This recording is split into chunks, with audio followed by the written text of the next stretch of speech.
Muy buenas, soy Inés y esto es Libros de Hueso. Y en el vídeo de hoy voy a hacer otro de esos vídeos que me hacen tanta ilusión hacer, que son esas reseñas que en el fondo son una excusa para hablar sobre periodismo. Si queréis ver otra de estas que he hecho, de Cabeza de Turco, os la voy a dejar por arriba, por la pantalla. Y hoy voy a hablar sobre La otra guerra de Leila Guerriero, que es un reportaje publicado por Anagrama, que empezó a publicarse en el periódico El País hace 2 años, creo. Y creo que es merecedor completo de un vídeo como este, porque es un buen ejemplo de cómo en un espacio muy pequeño se pueden contar grandes cosas. Como siempre, os voy a hablar un poco sobre Leila Guerriero. Leila Guerriero es una periodista argentina que tiene su origen en Junín y que empezó a publicar periodismo en la revista Página 30 en 1992, después de enviar un relato al periódico y que se lo publicasen en una de las secciones más importantes del periódico. Después empezó a trabajar en Página 12 del mismo grupo y a día de hoy se dedica a publicar en numerosos periódicos a nivel internacional, entre ellos El País, donde es columnista, aunque ha publicado en un montón de revistas importantes como Rolling Stone, El País. Actualmente también es editora en Latinoamérica de la revista Gato Pardo. Es un poco impersonal esto que acabo de decir, porque en el fondo creo que Leila Guerriero es de todo menos impersonal.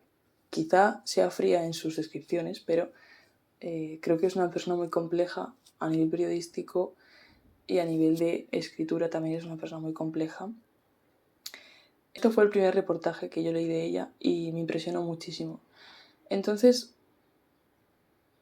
os voy a contar un poco sobre qué va este reportaje y también voy a intentar dar algo de contexto acerca de este libro, por qué sucedió lo que sucedió.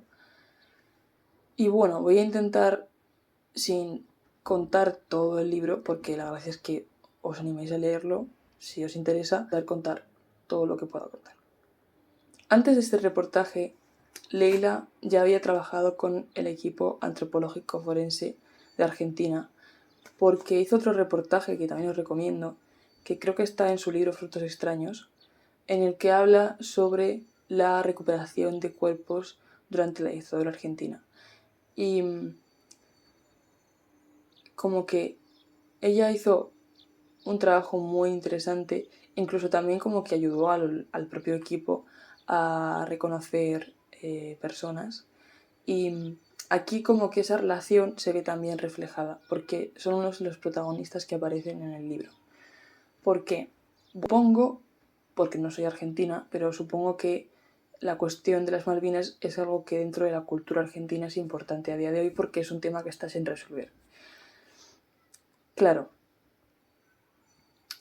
el conflicto con las Malvinas en el contexto en el que sucedió en Argentina es complejo porque tiene como diferentes dimensiones. Por un lado está el propio conflicto y por otro lado está la relación que guarda con el régimen militar que estaba sucediendo en esa época en Argentina. Entonces, en este libro lo que Leila hace es intenta descubrir por qué cuando los soldados argentinos mandados por el gobierno van a recuperar la soberanía de las Islas Malvinas en el 82 y entran en conflicto con Gran Bretaña. Después de ese conflicto que dura 72 días, en el que al final gana Gran Bretaña, los cuerpos de los argentinos que murieron luchando en las Malvinas no vuelven a Argentina. El gobierno británico hace un mandato al general que estaba allí por el mando británico, que era el general Cardoso, para que haga un informe y también agrupe los cuerpos de las personas fallecidas de Argentina para que se puedan identificar esos cuerpos. Entonces él, junto a un equipo de soldados británicos, lo que hacen es cogen todos los cuerpos de las personas que han fallecido, los identifican, de hecho los ponen en bolsas buscan su información personal que tengan encima, tipo que tengan chapas o que tengan su cartera con sus efectos personales, etc. E incluso hay casos en los que no se encuentra el cuerpo y se establece que lo que le ponen es soldado argentino solo conocido por Dios. O sea que incluso los personajes que desaparecen, o sea que no son identificados como soldados desaparecidos. Vale. Entonces, se hace un informe exhaustivo sobre eso, se les envía al gobierno británico de, oye, han muerto tantas personas, se llaman tal, y entonces ese informe se envía después al gobierno argentino. Esto os hablo en el 82-83. ¿Qué sucede? Que el gobierno argentino no comunica a los familiares dónde están enterradas sus familias. Y este es el fin del conflicto. Y esta es la otra guerra que se plantea en el libro de Leila Guerrero. ¿Qué ha pasado con los cuerpos de los soldados argentinos que fueron a luchar para el control de las Islas Malvinas en el 82?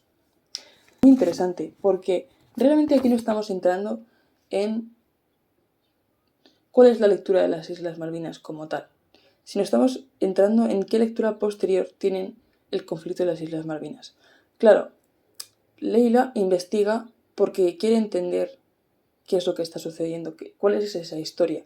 Entonces ella hace una cosa que siempre hace, que es que entrevista a todo el mundo, siempre entrevista a todo el mundo, y entonces como que va formando una perspectiva compleja a través de diferentes relatos. Descubre que hay un excombatiente que se llama Julio Aro, que estuvo en las Malvinas, que en cierto momento empieza a investigar, a querer saber qué ha pasado con sus compañeros que no volvieron de las Islas Malvinas. Entonces, descubre que no hay información y entonces empieza como a preguntar y se da cuenta de que nadie tiene la respuesta. O incluso que hay personas que no quieren recuperar los cadáveres de sus familiares. Que en 2008, Julio Aro, que llevaba bastante tiempo intentando comunicarse con las familias y intentando encontrar información, se encuentra en un congreso o algo así con el general Cardozo y le dice, no me acuerdo cómo se lo dice, pero como que le plantea esa duda de qué ha pasado con los cadáveres de las personas que murieron en las Malvinas. Entonces, claro, el general Cardozo le dice, yo hice un informe y de hecho enterramos a todas las personas de forma individual, las identificamos y hicimos un informe exhaustivo acerca de pues dónde estaban enterradas, cómo se llamaban, etc. Entonces, claro, de repente le envía el informe a Argentina. Ese informe que había permanecido en el gobierno argentino y que no se había compartido con las familias. O sea, muchas familias llegaron a un punto en el que no querían que se repatriara a sus familiares porque consideraban que el hecho de que esos cadáveres estuviesen en presencia de las Malvinas mantenía la presencia argentina en las Malvinas. O sea, hasta este punto estamos llegando. Un punto como de una combinación muy extraña de elementos que tienen que ver un poco con el contexto en el que sucedió la guerra, ¿no? Un contexto en el que Argentina tiene que, en el fondo, mostrar su supremacía y decide mandar a la guerra a militares que habían favorecido torturas en Argentina durante la dictadura con soldados que habían cogido que eran contrarios a la dictadura. Y esas personas compartían pelotón y estaban luchando contra británicos. O sea, en ese punto estamos.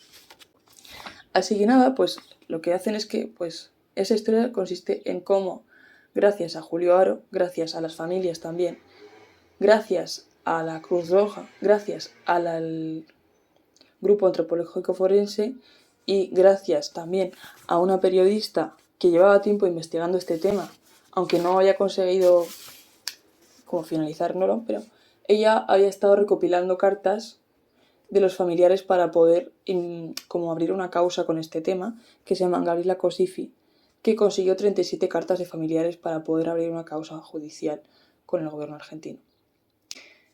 Entonces, gracias a todas estas personas que en el fondo tienen ese interés y tienen esa sensación de impunidad, y gracias también a la forma en la que Leila Guerrero lo cuenta, pues podemos ver una historia muy muy compleja, porque hay una forma concreta de tener que ver el conflicto, simplemente esa forma está ahí, pero sí que pienso que merece la pena leerlo en el sentido de que podemos ver la complejidad del tema y de cómo hay diferentes capas en este asunto. O sea, no creo que haya una conclusión concreta, simplemente pues eso está ahí.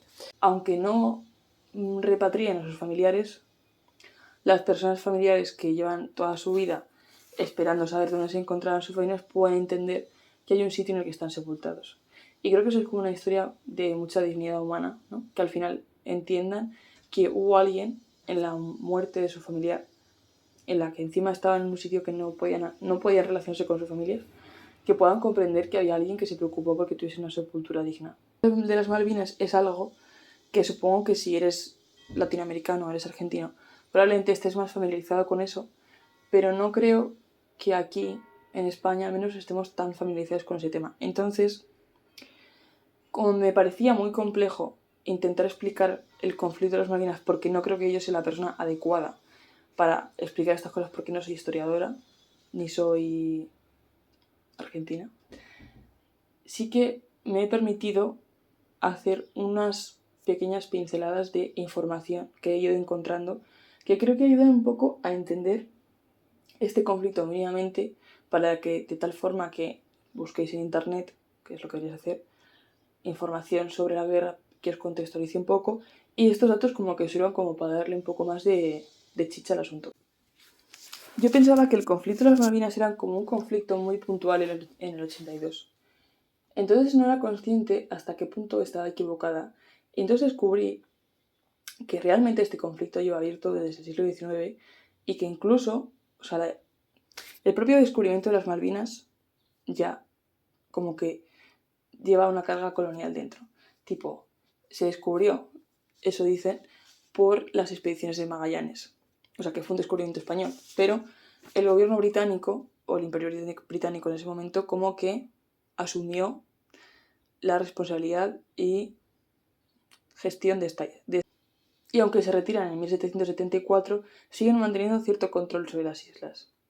Entonces, cuando Argentina se independiza, empieza como a reclamar ese control, o sea, se habla del siglo XIX, y entonces ahí es cuando empieza como a tener problemas. Entonces ahí es cuando empiezan a tener entre Argentina y el gobierno británico. Pero lo que me llama mucho la atención, la intervención del gobierno argentino en el 82 con la Operación Rosario, que fue la operación esta en la que intervinieron en las Malvinas, Reino Unido iba a celebrar el 150 aniversario de la presencia británica en las Malvinas. Es decir, que en realidad llevaban 150 años creyendo que ese territorio les pertenecía. Entonces, algo que también me parece muy interesante es que a día de hoy es un conflicto que no está resuelto. Es decir, se han intentado mediar para encontrar una solución a este conflicto, pero todavía no hay una resolución oficial. De hecho, el 2 de abril se celebra en Argentina el Día de los Veteranos de las Guerras Malvinas. O sea que es como si viviesen en mundos distintos, en los que ambos territorios celebran su forma de entender las Malvinas. Como es un conflicto que no está resuelto, pues cada territorio lo vive de una manera. Y me hace gracia porque también, o sea, a día de hoy, creo, si no está actualizado los datos, en las islas viven 2.391 habitantes, de los cuales la mayor parte son británicos. O sea, es como que me llama muchísimo la atención este tema. Entonces, pues me parece interesante como conflicto, como por ejemplo a día de hoy hay personas, o sea, como a día de hoy hay soldados argentinos que fueron considerados héroes de guerra y que participaron en torturas en la dictadura argentina. No sé, o sea, como que son un montón de sensaciones contradictorias que supongo que todos los argentinos tendrán un poco en su recuerdo y en su memoria histórica. Y bueno, es capaz de reflejar todas esas contradicciones, sin que ya os digo, tengamos que sacar una conclusión en concreto. Cada uno saca su conclusión, pero sí que me parece interesante que plantee esas cuestiones, que plantee que las cosas son mucho más... y que plantee que las cosas son mucho más complejas como muchas veces creemos que son. Así que, pues, os recomiendo mucho este libro. Lo he recomendado también como lectura veraniega porque, ya os digo, es un libro muy cortito de leer, pero que tiene muchas cosas interesantes. Y no es un libro difícil de leer, o sea, son 72 páginas, pero es que es un reportaje, o sea, es que te está contando algo que es real y no sé, me parece como una lectura muy distinta que te permite pues aprender mucho y pensar un montón, que es probablemente lo mejor que puede hacer el periodismo por nosotros, es hacernos pensar y hacernos dudar de las cosas. Así que, pues muchas gracias por ver este vídeo. Te invito a suscribirte si no estás suscrito ya. Y nada, espero que te haya gustado este vídeo. Si es así, puedes darle un me gusta. Y yo seguiré igualmente haciendo vídeos sobre periodismo y literatura, que sabéis que me encantan estos vídeos. Me permite como conocer, ahondar más en estos temas que tanto me interesan. Así que nada, nos vemos en otro vídeo y os mando un beso. Adiós.